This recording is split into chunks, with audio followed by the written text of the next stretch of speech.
How is the Department of Energy balancing the expansion of offshore renewable projects with the need to safeguard marine biodiversity and habitats? But the biggest threat to the countryside, the biggest threat to biodiversity is the climate crisis, as we know. So we've got no chance of protecting biodiversity if we don't tackle the climate crisis, and that does mean clean energy. But they call mandatory transition plans, which are consistent with net zero.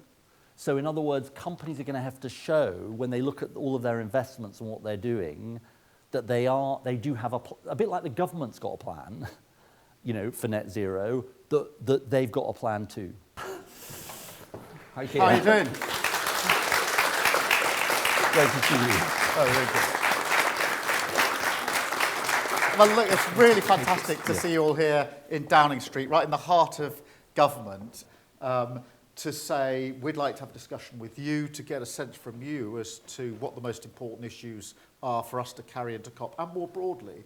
But we're bringing forward Prime Minister's questions this week to today, and instead of the usual noise that we have in the chamber at 12 o'clock, we're asking you for your questions. So let's do this special version of Prime Minister's questions. Well, I've got Arham first, from Bobby Moore Academy, East London. Arham? At COP30, what specific commitments will the UK make to demonstrate real global leadership, not just in cutting emissions, but also in providing future-proof, inclusive jobs for the next generation? Incredibly interesting, complicated jobs of the future that will be there for many, many years to come. How is the UK government ensuring that the transition to net zero not only cuts emissions nationally, but also benefits local communities, for example, through jobs, investment and community ownership, rather than just large energy companies? Whether it's a solar farm, solar panels, wind power, which actually is directly benefiting them, not just in their energy bills more generally, but specifically there. Yeah. What steps is the government taking to work more closely with young people and local communities so that tackling climate change becomes a shared effort, shared national effort, rather than something decided only by politicians? But it is looking at how we can bring young people in a way that feels like powerful for you, because I don't want it just to be, you know, when we electrify the whole economy, that will move us quite significantly towards it. So I think, look, any steps we do are positive, but we also need to hold that with, we're human beings who have desires, and if we can make some good choices and move towards that direction, then I think that's a positive. But so I was looking at previous attempts of international agreements, such as Kyoto Protocol, where it wasn't as successful. This was because large emitters did not follow it and weren't legally binded. What makes you confident about COP30 into solving this issue? Look, it's a challenge. There's no doubt about it, but that's why it's really important that we go. Okay, looking this way. 1, 2, 3. Thank you very much. Thank you. Okay. Now we should be okay. We okay? Young people are really important to our leadership and the messages that we need to deliver at COP, because the challenge of protecting our climate and our planet is one for all of us, but it's particularly relevant for you, because you have to live with the consequences of the decisions we either do take or don't take.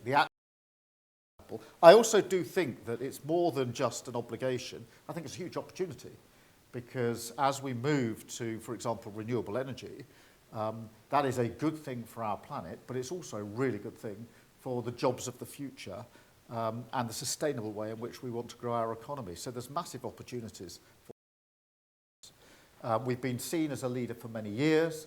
Some of that is falling away, to be honest, because there used to be, until very recently, cross-party consensus on this. So it didn't really matter which political party you were in.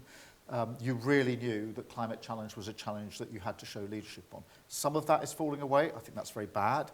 So we need to go, Ed and I, to show that leadership.